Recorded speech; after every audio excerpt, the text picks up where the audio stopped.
Hola clase, this is our lesson on the subjunctive mood. So this lesson is going to cover basically what is the subjunctive, how do we conjugate it, and how do we use the subjunctive. So first of all, we got to distinguish that this is not a tense, okay? A tense is when a verb happens. We've learned the future tense, and we've learned the preterite and the imperfect and the present tense. Those tenses indicate when something happens. Now, the subjunctive is not a tense. It doesn't tell you when something happens. It's a mood. Now, a mood, it has everything to do with when something happens. It's more of a condition in Spanish. In certain circumstances, you need to do a special conjugation, and that's going to be your mood. Now, we've learned the command mood, and that's one where if it's a command, if you're commanding, you're telling someone to do something, you've got to conjugate it in a certain way. That's a mood. It's not a tense because you're not telling them when. You're just telling them to do something or not doing. So it's a mood. So another one, of course, is the subjunctive. Now, there's present subjunctive and there's past subjunctive, but we're worried about the present subjunctive today. And this is the subjunctive mood. So when you get into the subjunctive, we're not talking about when, other than the present. It's more, there's certain circumstances when you need to conjugate in the subjunctive. It's really not hard to conjugate the subjunctive, but the tricky part is when.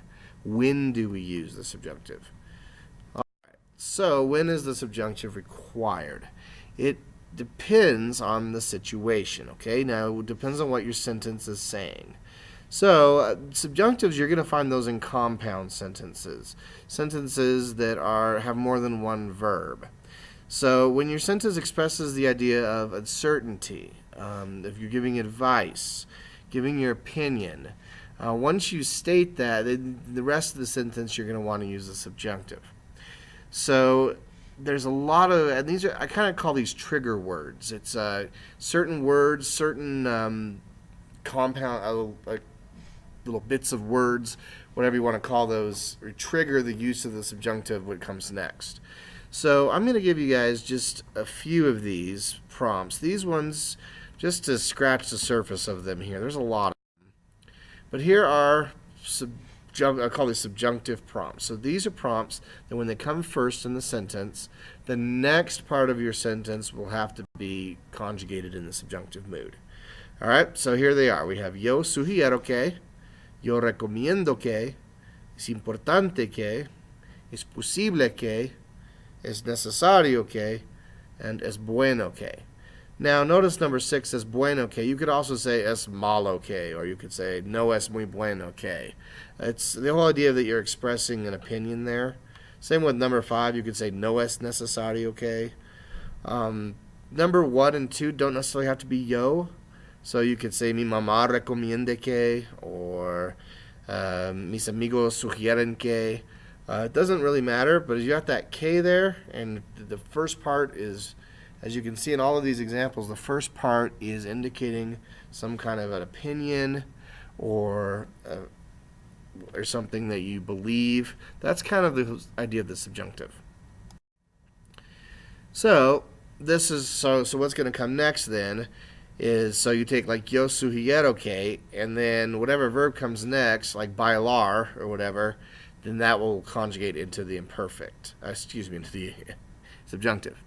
So in the next example, mi amigo recomiende que. Well, my friend recommends that you study. Okay, then that's going to be in the subjunctive. It's bueno que. It's good that. Okay, so whatever comes next is going to be in the subjunctive. All right, well, that's how you use it. Let's get you your endings now. So here's your conjugation in the subjunctive. They're pretty easy. As you can see, they're very similar to present tense endings, but just a little bit different.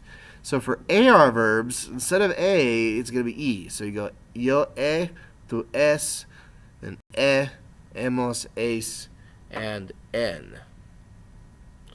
So let's say that es, hemos, en. Or with nosotros, es, hemos, es, en. So let's put it all together here. So this is how you would actually use a subjunctive. So here we go. Number 1. Yo recomiendo que ellos compren pan. Okay, so what I conjugated here was comprar in the subjunctive. What's my subject here? It's whatever comes after que. All right, so this is ellos, so that's why it's compren.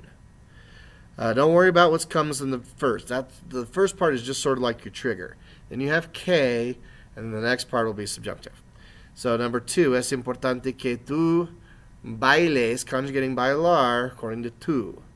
Number 3, es posible que nosotros necesitemos, comes necesitar, necesitemos is nosotros, there's our subject that we're going to conjugate with. Number 4, es necesario que Sam y yo estudien mucho, estudiar. Again, we got 2 names, so I conjugate it with estudian. Te toca. Now it is your turn. I'm going to give you a few examples here, and I go through these and answer them as best as you can. All right, now that you've practiced with AR conjugations, let's do ER and IR.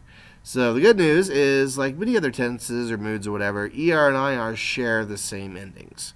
So you got your AR endings and then your ER and IRs. So, and they are just, they're so easy. They're exact opposite of your ARs. So if your AR verbs, you're using E's, your ER and IR verbs are using A's. So, as, almost, ice, and on. Pretty easy. It's as simple as that. Let's look at our examples. Okay, so es malo que ella beba jugo de lechuga. So it's bad that she drinks lettuce juice. Using beber, we're conjugating that to beba. Again, we're using ella. Yo sugiero que ustedes is our subject, our bre is our verb, and I our verb, so it's abran. Another final example is bueno que Eli y Juan corran. Comes from correr, to run. So we've conjugated correr according to our subject of Eli y Juan. Once again, don't worry about what comes before que. It's just that K, after that, that's what you want to be conjugating in the subjunctive. All right, one last time now. I think we've got the whole idea. It is your turn to conjugate in the subjunctive. Let's do some examples with your ER and IR verbs. After you finish that, that will end the presentation. Please watch it as many times as you need in order to really grasp the concept and to be able to get 100% on those questions. All right, thank you.